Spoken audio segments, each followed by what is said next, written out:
everyone. I'm very excited. I have wonderful, amazing people of God. It's an opportunity for me to learn and for you to learn too. Makes it to YouTube, IG, wherever. Please don't forget to follow, like, share, subscribe. And I'm very excited because I have amazing people. We're going to have someone ask us questions concerning marriage and music. Marriage and ministry. So let your don't all do me part. Question number one. All right. What are some of the practical ways you couples handle conflicts in a Christ way? Practical ways. Practical ways. You let the preacher start. Okay. The Let the multiple evangelist point. start. Conflicts. We've never had any conflicts. Amazing. I would say that number one solution to every problem in marriage is humility. Right. You know, both the husband and the wife must be humble enough to say sorry. Okay. And that solves most of the problems. Mm-hmm. And as a man, you must also be willing to say sorry even when you're not wrong. Because most times in the conflicts, the man will not be wrong. The man must be willing to say sorry. Yeah. So I think that sorry is the biggest conflict resolution in marriage. You humble enough to say I'm sorry, and the wife humble enough to say I'm sorry, and that settles everything. I think talking it out. Like a lot of times, like I said earlier, a lot of times it's a misunderstanding. Many times it's just communication differences, and especially with me and my husband, where the culture difference sometimes creates a little bit of a miscommunication. And so, like for example, pants means pants, jeans, denims, trousers means pants. So in America, so there's like that, even those small little teeny things that you could say, "Oh, I didn't know that's what you meant," or "I didn't understand that's what you meant," and just being able to sit down with minimal emotions, minimal all that stuff, and just be able to explain, like, okay, this is what I meant, this is what you meant. That I think is a very big deal when it comes to conflict resolution. No.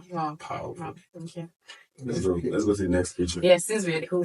I think that for me, it's true that you have to be quick to apologize, but you also have to be even quicker to forgive.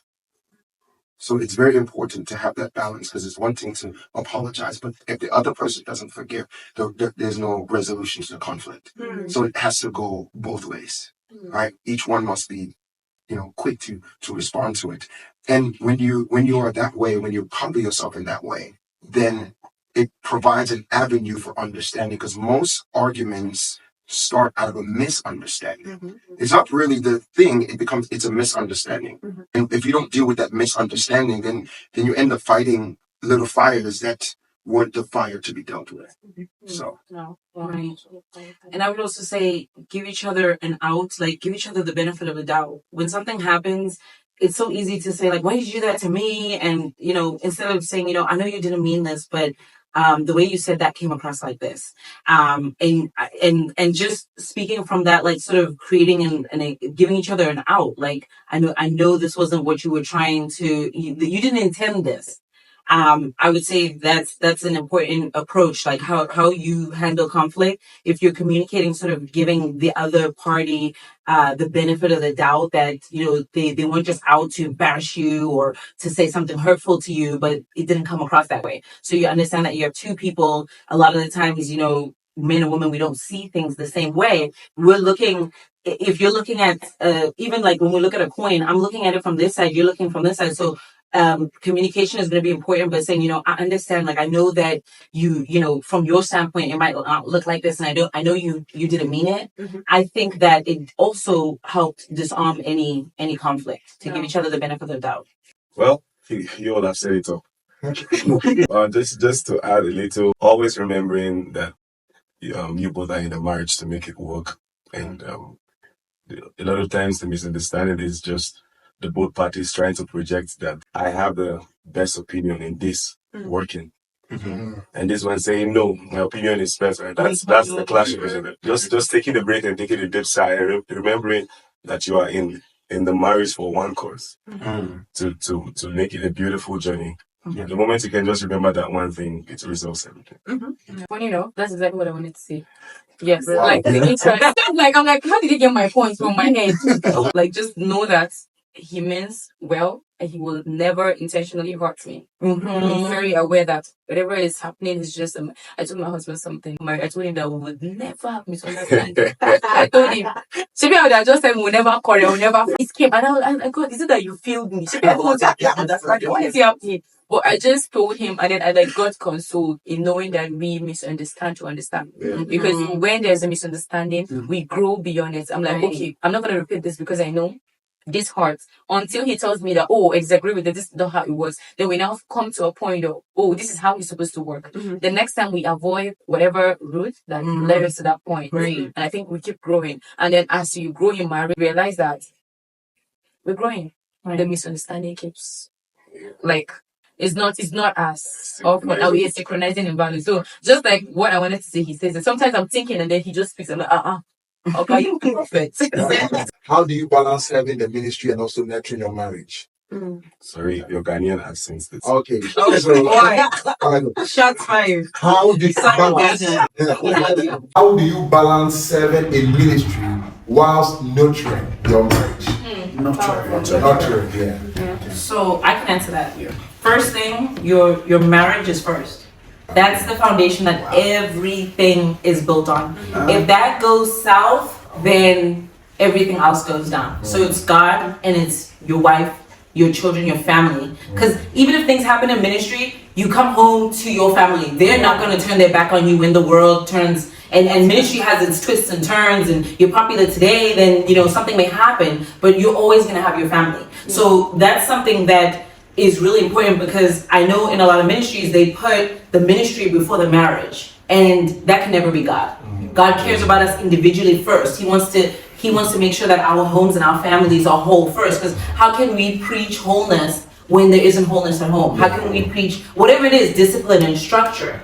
So the way that we balance it is that we go according to priority. So we make sure that our family, we invest in our marriage, we invest in our children, and then we together tackle ministry. If it is for us, marriage is your first ministry. You have said my mind again. Marriage is Marriage is No, I was saying in Nigeria. Just say it in another language. Absolutely true. Like that's just it. Marriage is the first ministry for me, and that's how I take it. That's how I run with it. My family, I prioritize them. I see it as this is God's ministry. You understand? So it's not my music ministry first. Then, so a lot of times what I try to do is at this point of my life, I could remember the early stages of our marriage when the kids weren't introduced yet. Yeah. We traveled a lot together. Yeah. We had that luxury of time. We traveled, we did everything together, and I enjoyed every moment. Yeah. And then when the kids came, oh my God, I just had to change, reroute, bring new strategies on how to make this work. I began to think really deep. It got to the point where no matter how far the place I'm going is, I can't stay beyond 2 days because of family. Wow. Because of how much I've placed family. People say, you travel a lot, do you rest? Do you have time for your family? But then a lot of times I just push through to say that, okay, I'm home for my family. And then I'm trying to see how God will also help me. I'm having the visions for the future so that the family and the ministry synchronizes so much as one, and no one is suffering. Because when you look at a lot of preachers' kids from way back, you discover that it's as if there's deficiency in their spiritual growth, character, and so on and so forth. And we do not want to make such mistakes. So what are we doing intentionally? So seeing marriage as first ministry was a very, very long way. Yeah. I mean, for me, I would say I may have a different answer. Okay. I always believe that when it comes to marriage and ministry, I personally believe that they shouldn't compete with each other. Like the marriage shouldn't compete with ministry, and ministry shouldn't compete with the marriage. They both feed off each other, and that's for my family. I don't know, but my marriage feeds off my ministry, and my ministry feeds off my marriage, and they are both a blessing to each other. So if you ask me what's top, I don't know what's top. They both feed off each other. I don't know if marriage is my first ministry, or ministry is my first marriage. For me, I have a great pastor, and one of the greatest advice that he said to me was, no matter what it costs you, take your family everywhere. And 100%. yes, and he for over 30 years traveled his wife and 3 kids everywhere they went. Wow. Across the world, everywhere. And he said, you say it's expensive, but losing your marriage is more expensive. Right. Hey, don't leave me. Yes, that was true. Wow. He said, so why not you rather believe God to bring your family on the road with you? Mm-hmm. And as a matter of fact, like, I'm talking about Dr. Rodney. Yes. Dr. Rodney wouldn't let a preacher preach if he doesn't come with his wife. Yes. Because he said, if I see your wife's face, I will know how your home is. He Right. said, the man can pretend, the woman can't. Mm-hmm. He said, look at He says, Dr. Rodney said, I look at the wife's face and I tell how their home is. And I can tell, I just read it. And you can see the wife depressed, the guy happy. So it's like, he believes like, where's your wife? Like, you come, I can't see your wife. So so he like, so if you bring your wife, he sees your wife and it's like, okay, good to go. And so I believe that way is to believe God for the finances to bring my, and is, I don't know if we're like a marriage and my wife's in the ministry. I'm in the ministry. We're both pursuing them. There's no, my wife is not at home and that's a marriage. Separate. Then when we travel, that's a ministry. I agree. You see, so I don't come home to marriage. The marriage follows me everywhere. And I don't go somewhere to a ministry. The ministry comes with me home and it goes with me. And it just intertwined. And by the grace of God, it's worked. Because also for me, it's like the goal is like both of us, we've come together to achieve a goal, which is the ministry. So marriage is chasing a ministry, you see? And then it just pays back and the ministry pays off. We're blessed. Then I can take care of my wife because the ministry pays off. So it just, they both rope around each other. They sure do. They're intertwined. Very intertwined. Amazing. And, I agree with that. Because I was actually going to say the same thing because I think what it is people want to separate them to the point where it's marriage and ministry, which I understand. But in our relationship, like you said, our pastors strongly believe in traveling together. They think it's important. They think it's valuable. And I think it's valuable for your marriage as well as your ministry, like both, because they're both intertwined in a way. Very true. So, for us, we travel together and that creates, the ministry is not just my husband's. The ministry is mine as well. The marriage is obviously not just mine or my husband's, it's ours. So it doesn't feel separate. And since we're always together, the adventure doesn't stop and restart. It doesn't pause and then go. When we're at home, we're home together, we're shopping, we're grocery shopping. Ministry marriage. We're having good. We're ministry. Exactly. They go together. So we've gone all over the world together. Because of ministry. Yes. Which we may not have done if I were home. We've only been to Europe. And that made our marriage stronger. Yes. We have some adventures. The ministry made our marriage stronger. We've been to Finland together. We've been to Amsterdam together. We've been to California. We've been all over the place. Yeah. But the ministry was maybe what brought us there, but it wasn't the only thing we were doing there. We were still doing many things. We were still having quality time together.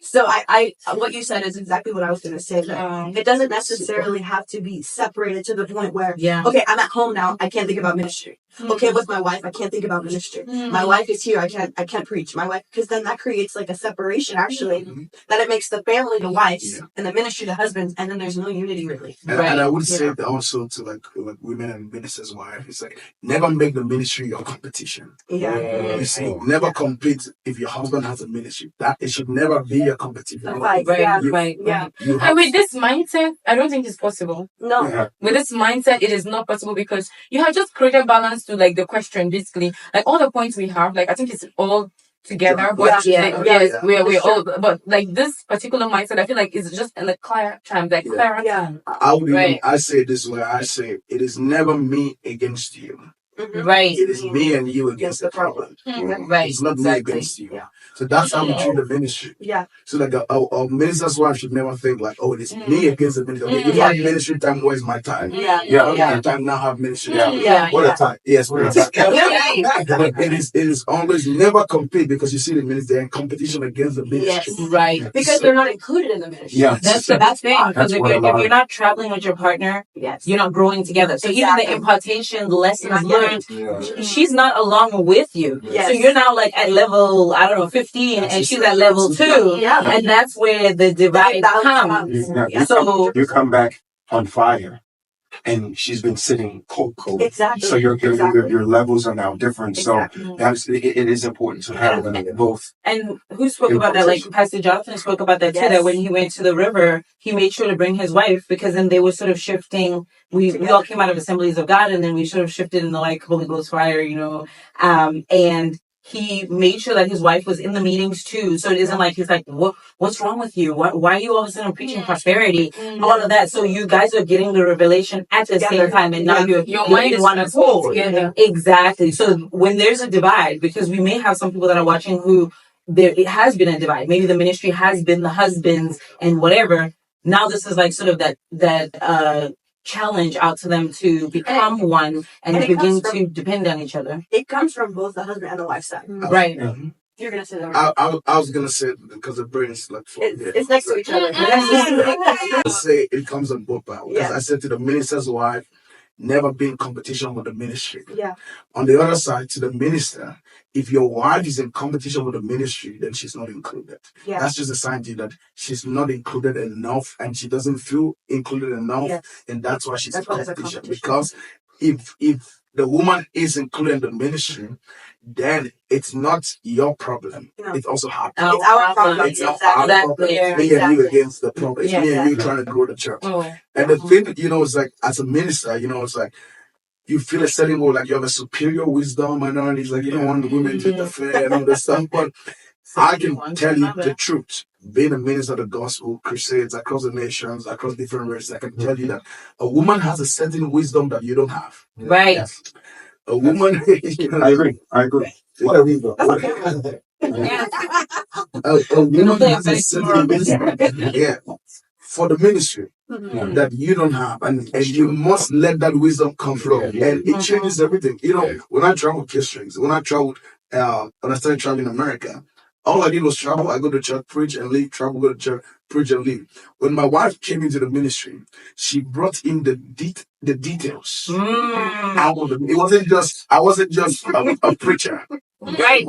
Then she's like, let's make t-shirts. Yeah. It's like, it's something I would never do. Right. She's like, okay, let's add t-shirts to the ministry. Yeah. Okay, let's add a book table. You need a table everywhere you go preach. Let's add the books on the table.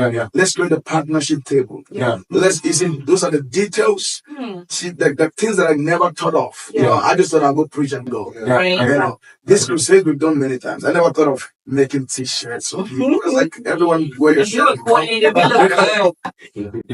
she brought up that details. But that even comes though from him, like allowing. He allowed the creativity. We need to speak on that in terms of being secure enough. Yes. He allowed the creativity. Yeah. So I'm really getting blessed, and I just wanted to make emphasis on what he said about going out together. Like I've lost my point. It's just similar to what he's saying. Like my husband used to say something. We look up to a particular preacher in Nigeria who goes everywhere with his wife, and then it's exactly. Okay.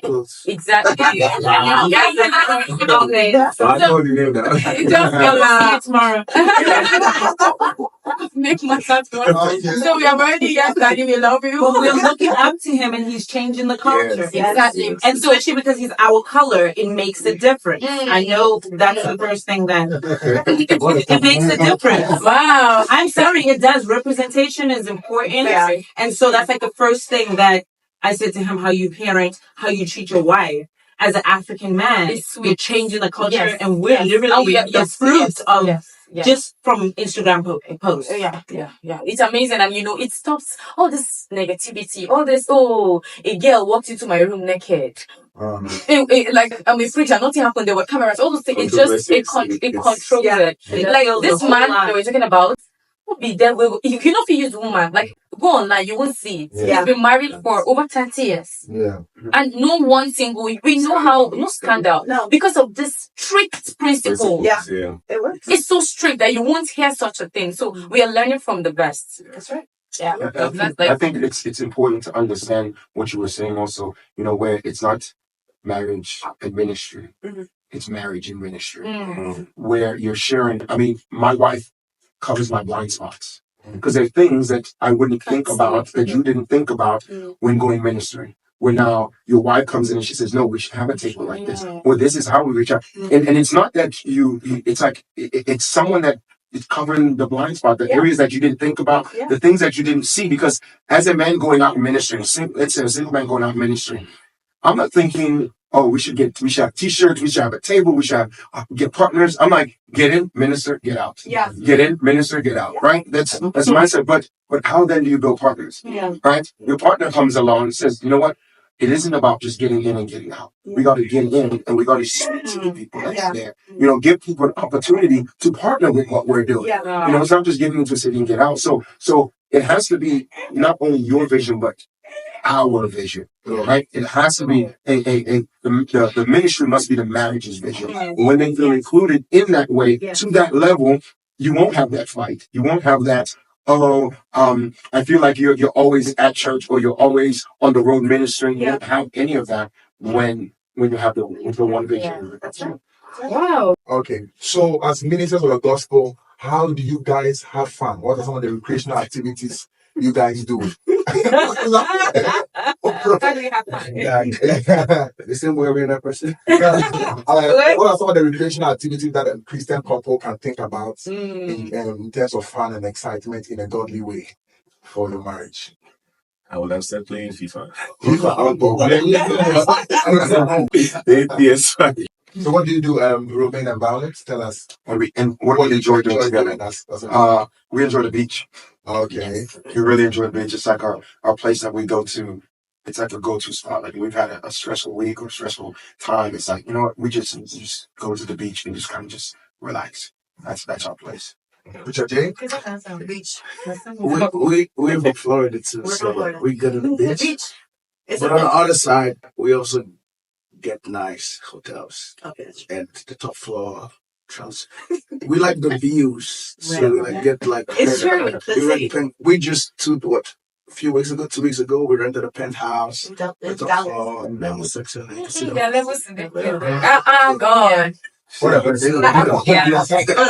I would also say that what we enjoy to do is we're big foodies. Like I was we gonna like try I was new gonna say, things. that's us. Like That's us. it's a little embarrassing how much we That's the take one. seriously Yes. going somewhere and trying new stuff and like just That's ordering it. Like exactly. we're just big foodies. So I was gonna say, especially because we travel. yes, So whenever we travel somewhere, we look up the best food places and make go it there. fun. And that's something we like doing because when you go to we're going to Memphis, we're like, we're trying the barbecue. Like, we go to Texas, we're trying the barbecue. Like we're going to places and trying everything, giving our opinions. Like that's what we do. Something else we do, we also like have an Instagram page.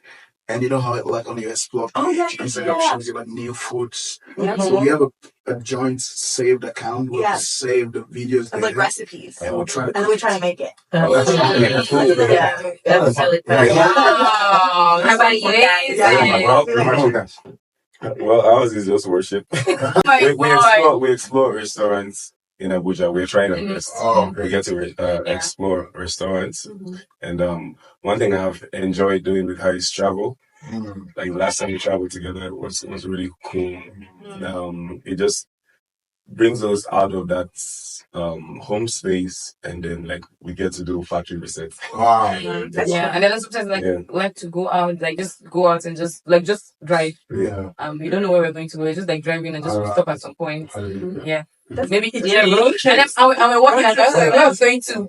Just put a map. Hey, you may go. Just put a map and just, But I have to confess that when the children came, because I have 2 children under 2 years, so it's like I was pregnant all through, so I was just been eating but we are next day ask us these questions, we will answer one for now. And we're working out together, like as it like developing. Yes, we go to the gym together.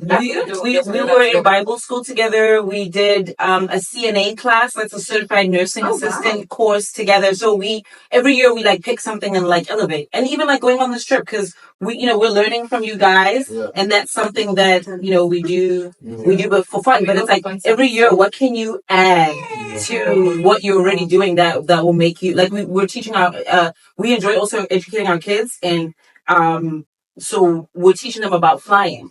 So with homeschooling, you can customize the curriculum. So we're literally teaching them about all the different commands and all that. And that's fun to like build your home, like homemaking. Wow, thank you so much for spending this time with us. We are very excited to have Mr. and Mrs. Achanya with my husband's song, right? And then Romaine and Violet. Roman and Violet. Thank you so much. Thank you. Guys, thank you for staying so Menora, thank you. God bless you. See you next time. Bye.